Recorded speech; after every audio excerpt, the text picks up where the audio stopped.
Hi folks, and welcome to part 2 of the EKCO, to tell you the model number.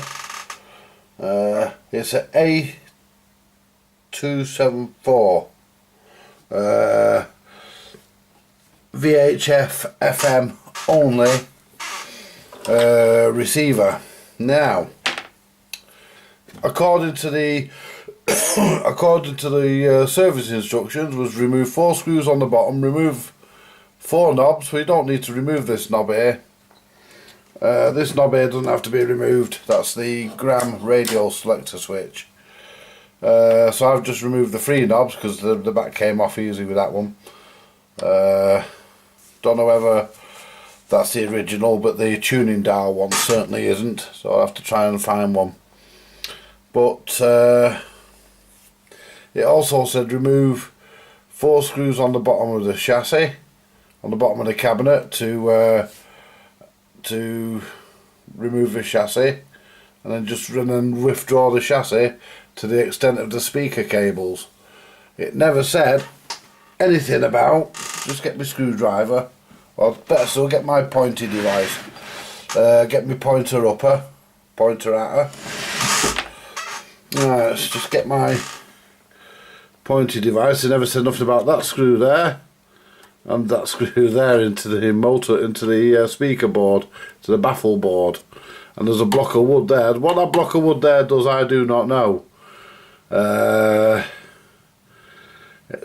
can't believe it's there to secure the chassis, so you know. But yeah, we had this rather nice, there, look, rather nice block of wood in there. Anyway, nice to see my bench nice and clear, isn't it, folks? Anyway, let's withdraw the chassis, like it says, to the extent of the speaker cables. Now,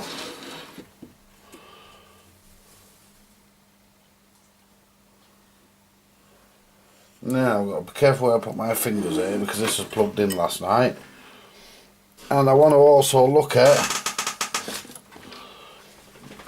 right about that, you can withdraw the chassis to the extent of the speaker cables, and there we have it. One EKCO chassis from 1957, folks. Right. Now, I'll go through the valves. I did last night, but I'll go through them a bit further because I've looked at the circuit there.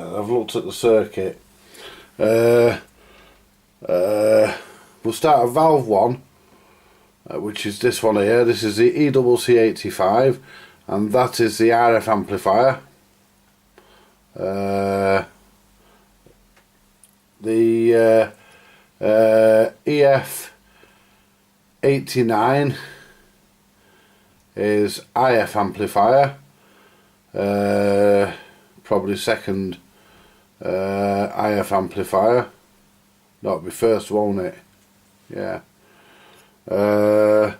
This one here will be the second. I'm not sure which way they've done it. This is the EF. This is also an EF89, which is an IF amplifier. This one is an EBC.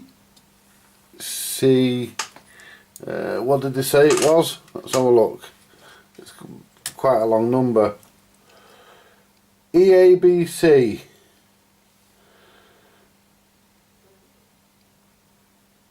EABC 80, I think that is. I've not got my glasses on, folks. And that is the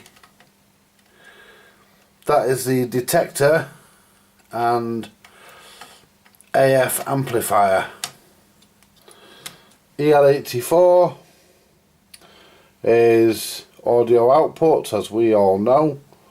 EZ80 is rectifier, And we've got this other fella at the back of the chassis. Just move the camera a bit. We've got this other fella at the front of the chassis rather. I'm going to have to get the soldering iron on in a minute to desolder the speakers because I want the cabinet off the bench. We've got this other fella here, which is a tuning indicator, and I ain't got a clue.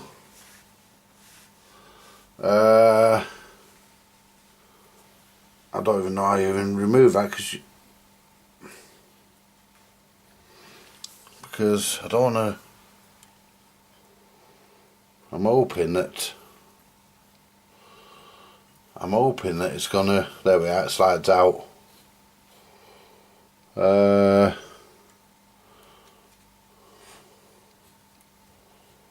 haven't got one of them, folks. I thought I might have had one of them. I haven't got one. Not one of them.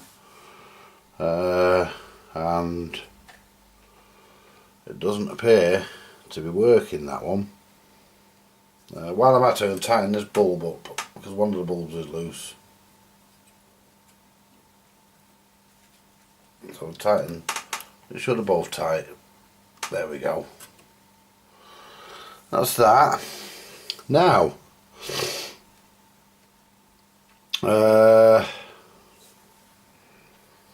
know this doesn't come on, don't know why, but in order to investigate this, to troubleshoot it, I am going to have to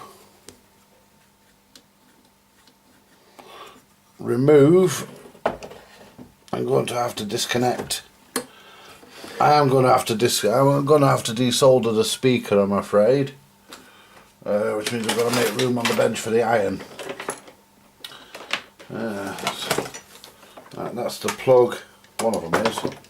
Jesus Christ, folks. Right, that's the plug for this radio. It's a bit crusty, that lead. It will be replaced. Not yet. That's not. It's not essential that yet. With these two batteries, they're going to be recharged. Oh, my chair's a bit creaky today, folks. It has to be said. Right, I'm going to put that back in the drawer so I don't lose it. Right, I'm gonna pause here because the camera needs to be recharged, and I need to get the soldering iron back on the bench and get that heated up. And yeah, okay. I will be back very soon, folks, and thank you very much for watching. Hey folks, we're back, and I've withdrawn the chassis from the cabinet, and whoops,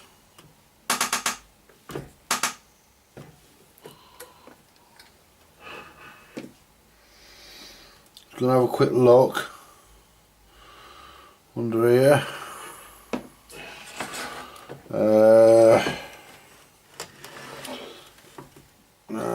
The first thing is to put it this way around, that way, and I'm going to press against anything. Put that on, just cock down its end there, and we can still see the chassis. There we go. Right, well that's the chassis in all its glory, folks. Now, what I'm going to have to do is basically I'm going to have to test the capacitors to start with, but I've got a feeling it's going to be a resistor. Don't ask me why I think that, I just do. I've got a feeling, but it's in the audio stage anyway, and all this needs a bit of a freshen up. It's in the audio stage, the fault, anyway. I'm pretty convinced of that. But anyway, I did say earlier I was going off to charge the camcorder, but I never got round to that, so we're on a nearly dead battery, folks. So I'm gonna pop off, charge the camcorder back up, and we'll do a bit on this before I go to work and see where we're up to with it, and see if we can get rid of that rustling sound, and generally try and end up with a working radio. Right, I'll be back soon, folks.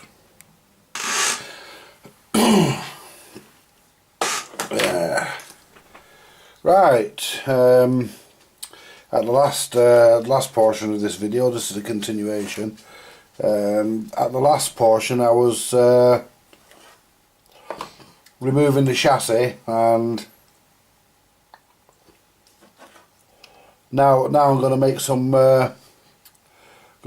capacitor checks, and I'm going to first test the filter capacitor, which there's no hum as such, so I've got a feeling it's okay, but soon find out.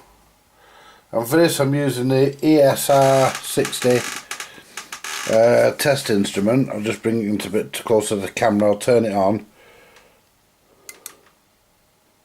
In circuit leaky. Right, so what we'll do, we'll test the outer circuit. So what I'll do, I'll test the other portion of the capacitor.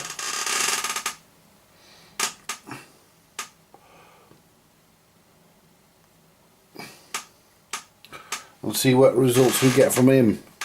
Come on then. In circuit leaky. Right. So what I need to do there is disconnect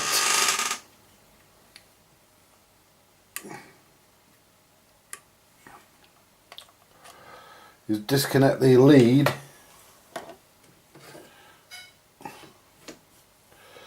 from, just make sure we can see what I'm doing here. I'm just worried about getting in the way.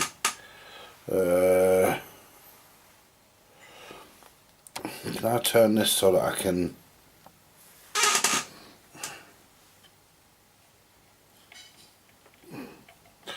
I'm going to desolder the red wire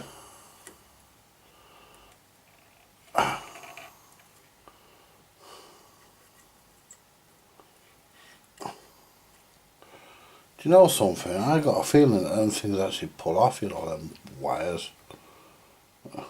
Anyway, we'll... Doesn't want to come off that.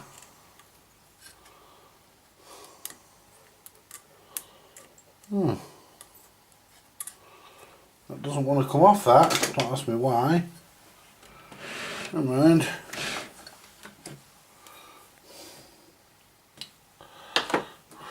Right. They look like they plug on, them things, you know. Let's just get the...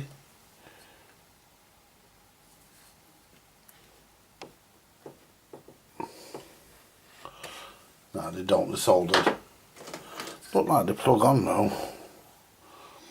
I'm going to get this red wire off here.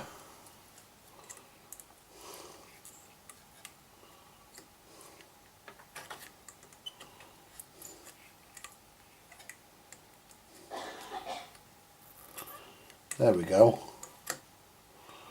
It's a matter of lifting it up. There we go. Right. That's the red wire off there. So let's connect that one back up. See if it's still got the problem. There we go. 43.92, and this is a 50 volt. This is a 50 microfarad capacitor. So You know, we're not, I wouldn't consider that as being excessively low. So what I'm going to do now, I'm going to stick the lead back on. Let's put this lead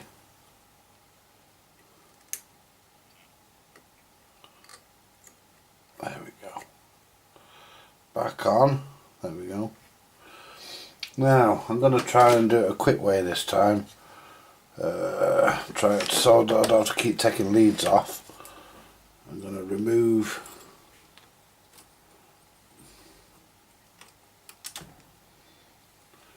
the rectifier. There we go. I've removed the rectifier, and we'll see if that was the feed. Pardon the camera moving every now and again, I keep having a bit of bump in it.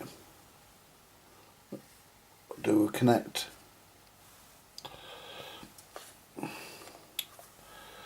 Connect the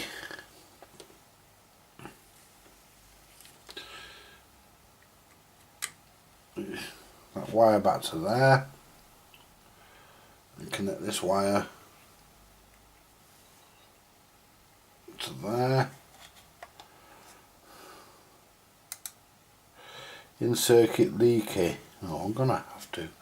I mean, there's no hum, and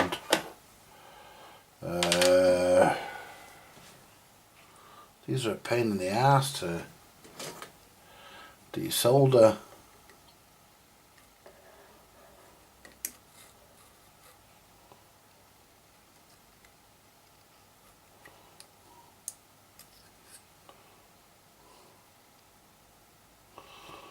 These are sort of like crimps.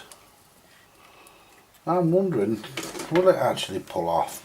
They're sort of like crimped on. Let's just get the long nose pliers in there, see if we can turn that.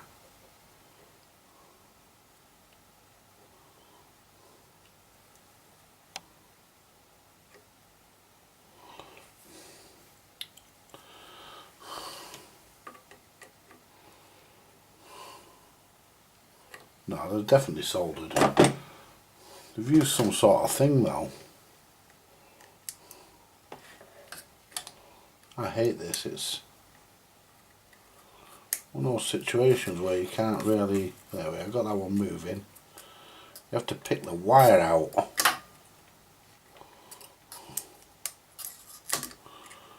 You know, it's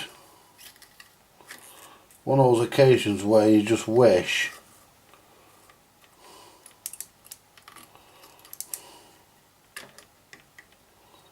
the wire would accidentally snap.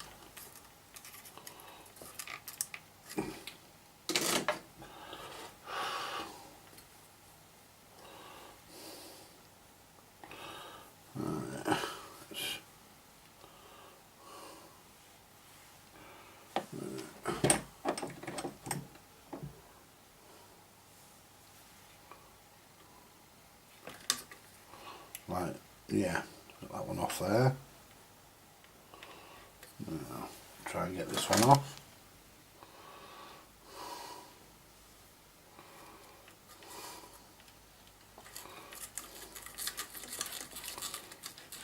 There we go, got that one out.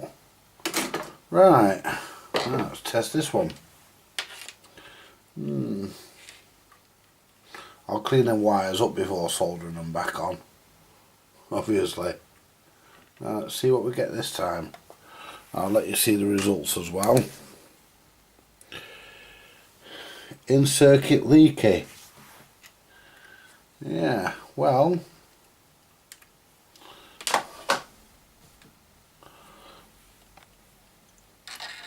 that's because we've still got a wire on there. I didn't see that pink wire.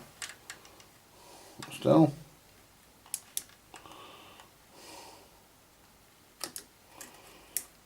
Take that off as well.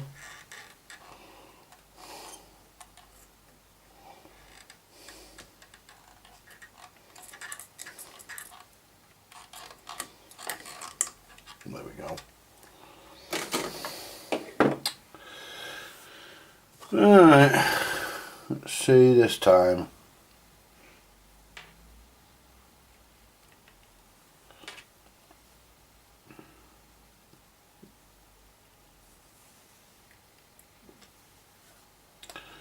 Right, what we got now? 38, that's quite a bit low. 38.87. ESR 0.28 ohms. Right. The value on that one's a bit low, and it is a 50, so we'll consider that one it's low, so that'll be replaced.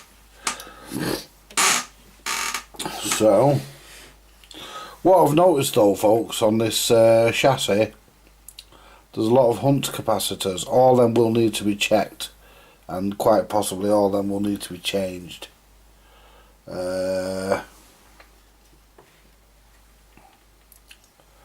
There's quite a few of them. There's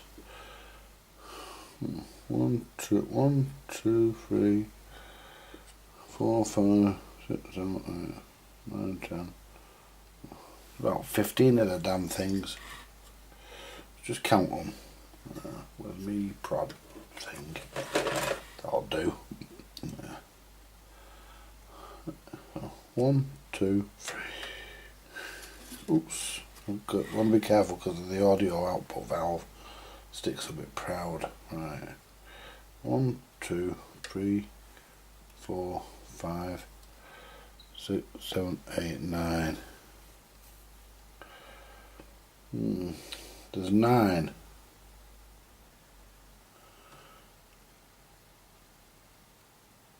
9 of them Hunt capacitors, and they're 0.01 of varying voltages. Well,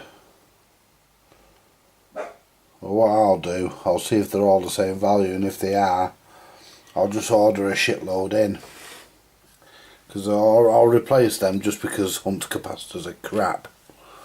And I want to look at this tuning dial as well, because the dial cord is frayed. But yeah, that's going to snap that. Yeah, I'm not happy with that. That's going to snap. I mean, the tuning can still be operated without the dial cord. You just can't see where you're tuning. You can't see where your pointer is, so it will need to be replaced. But yeah.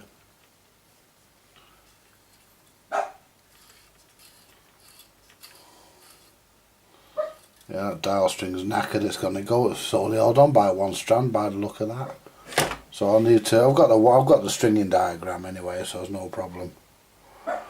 Now, so we don't get ahead of ourselves and we don't lose place of where we are, clean these wires up and get them soldered back on. Let's get the solder. I'm actually using leaded solder because, for two reasons. I've got it, and that lead free solder is shit. So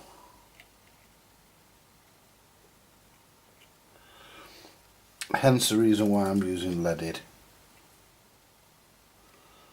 Stick that back on there.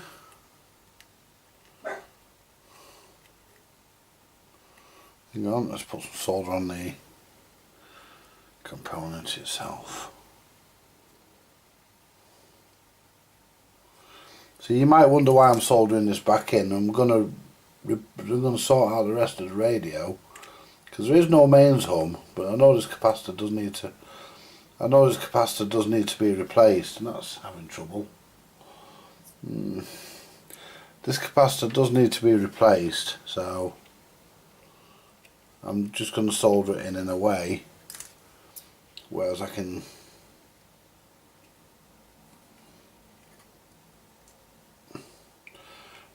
quickly remove it to replace it.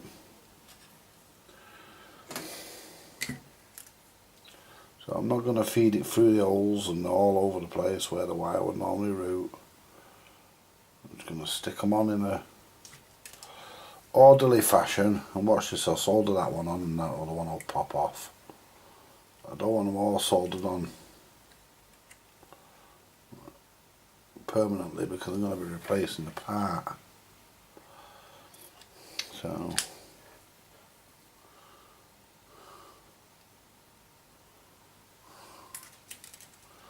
I might have trouble getting that one on it, so it's short, that wire, where it comes up from.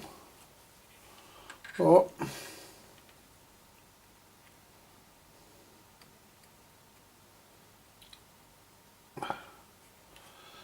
there we go, that'll do. Right.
Well, that goes to the valve.